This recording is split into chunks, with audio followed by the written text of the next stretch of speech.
তার ইতিহাসে কোনোদিনও কারচুপির নির্বাচন করে নাই, কারচুপির নির্বাচন সমর্থন করে নাই, কারচুপির নির্বাচনে অংশ নেয় নাই, ভবিষ্যতেও কোনোদিন কারচুপির নির্বাচন করে বিএনপি ক্ষমতায় থাকবে না।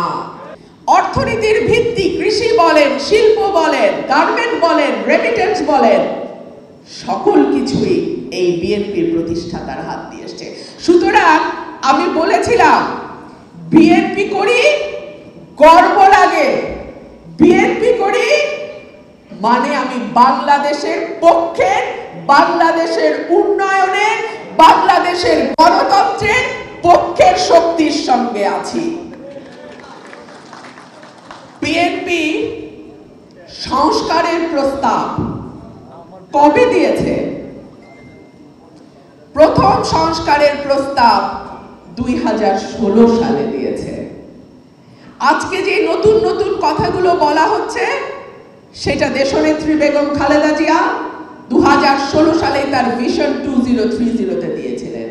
পরবর্তীতে বিএনপির অ্যাক্টিং চেয়ারম্যান জনাব তারেক রহমানের নেতৃত্বে 27 দফা, 31 দফা, দফায় দফায় আমরা সংশোধন, সংস্কার, পরিবর্তিত বাংলাদেশ, নতুন বাংলাদেশ, যেই কথাগুলো আজকাল নানান দল বিভিন্ন সময় ব্যবহার করে, এই সকল কিছুর জনক এবং এই সকল কিছুর স্বপ্নদ্রষ্টা বিএনপি এবং তার অ্যাক্টিং চেয়ারম্যান জনাব তারেক রহমান।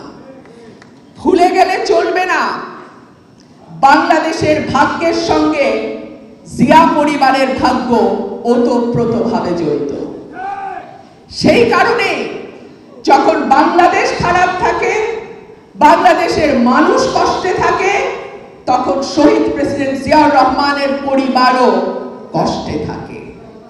যখন বাংলাদেশের মানুষ ভোট দিতে পারে নাই, গুম হয়ে গেছে, বিচার বহির্ভূতভাবে হত্যা করা হয়েছে, বাংলাদেশের মানুষের নামে যারা একটু ভিন্ন মত পোষণ করে, যারা সরকারের সঙ্গে তাল মিলিয়ে চলে না, একটার পর একটা মামলা হয়েছে, মিথ্যা মামলা হয়েছে, কারাগারে নিয়ে গেছে, চাকরি পায় নাই, ব্যবসা করতে পারে নাই, এলাকায় থাকতে পারে নাই, এলাকায় ঢুকতে পারে নাই, সেই সময় বিএনপির অ্যাক্টিং চেয়ারম্যান জনাব তারেক রহমানও কিন্তু দেশে আসতে পারে নাই।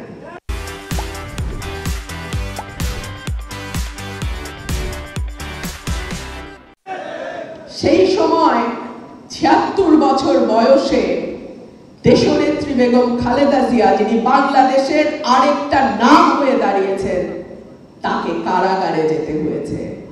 তিনি চিকিৎসার সুবিধাটুকুও পান নাই, অর্থাৎ তার ন্যূনতম যে মানবাধিকার সেটারও লঙ্ঘিত হয়েছে, সেটাও তিনি পান নাই। সুতরাং জিয়া পরিবার যখন ভালো থাকে, বাংলাদেশের মানুষও ভালো থাকে। বাংলাদেশের মানুষের ভাগ্যের সাথে দেশনেত্রী বেগম খালেদা জিয়া এবং আমাদের সকলের প্রাণপ্রিয় নেতা অ্যাক্টিং চেয়ারম্যান জনাব তারেক রহমানের ভাগ্য সরাসরি জড়িত। নতুন নতুন কথা শুনি বিএনপি নাকি নির্বাচন করে। খালি বিএনপি কি মাত্র নতুন নতুন নির্বাচন করে, নাকি বিএনপি একমাত্র দল যারা গত 17 বছর ধরে একটা সঠিক, সুন্দর, নিরপেক্ষ, গ্রহণযোগ্য নির্বাচনের কথা বলেছে? এই একটা সঠিক এবং নিরপেক্ষ গ্রহণযোগ্য নির্বাচনের জন্য বিএনপির নেতা কর্মীরা কি অকাতরে জীবন দেয় নাই? বিএনপির নেতা কর্মীরা কি দিনের পর দিন, মাসের পর মাস, বছরের পর বছর কারাগারে থাকে নাই?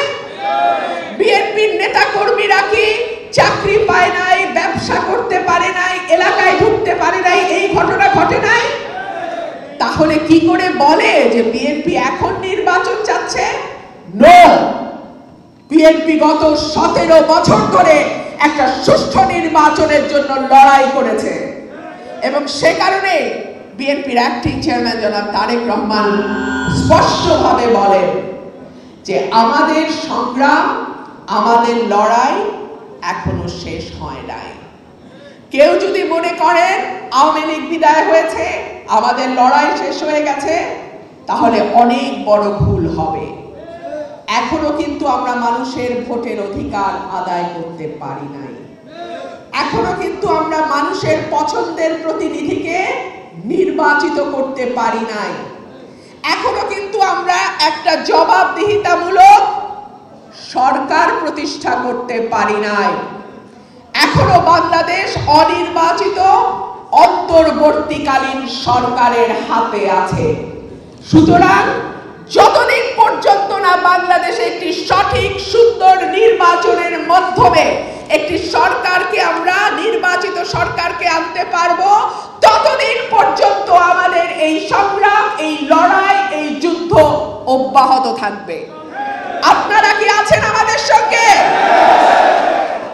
আমরা সকলে ঐক্যবদ্ধভাবে হাসিনাকে যেভাবে দেশ থেকে পালাতে বাধ্য করেছি, ইনশাআল্লাহ মানুষের দাবি, গণমানুষের দাবি, তার পছন্দের প্রতিনিধি নির্বাচনের অধিকারের যে দাবি, সেইটাও আমরা প্রতিষ্ঠা করে ছাড়বো ইনশাআল্লাহ।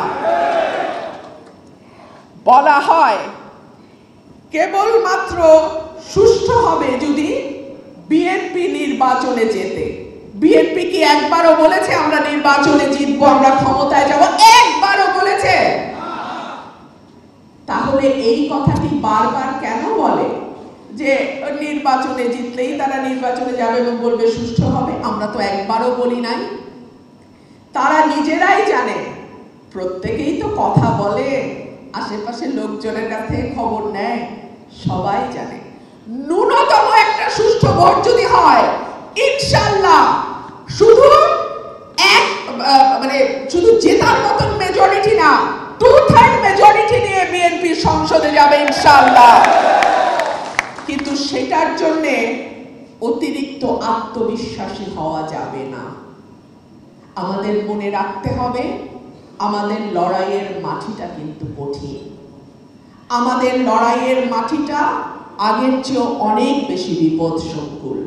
সুতরাং আমরা প্রত্যেকে যার যার ইউনিটে, কেউ কেন্দ্রে, কেউ জেলায়, কেউ বিভাগে, কেউ উপজেলায়, কেউ ইউনিয়নে, কেউ ওয়ার্ডে, আপনারাই কিন্তু আপনার এলাকার বিএনপি, আপনারাই কিন্তু আপনার এলাকার বিএনপির একমাত্র পোস্টার, একমাত্র প্রতিচ্ছবি। সুতরাং আপনি এমন ভাবে আচরণ করুন, এমন ভাবে চলুন যাতে মানুষ আরো বেশি ভালোবাসে বিএনপিকে, যেন আপনাকে দেখে মানুষ উদ্বুদ্ধ হয় বিএনপির হাতকে আরো বেশি শক্তিশালী করার জন্য। আমরা রাষ্ট্র পরিচালনার দায়িত্বে যেতে চাই। কোন দলটি যেতে না চায়? সব দলই চায়। যেই দলের 2টা ভোটও নাই তারাও আশা করে, এবং এই আশা করাটা দোষেরও কিছু না।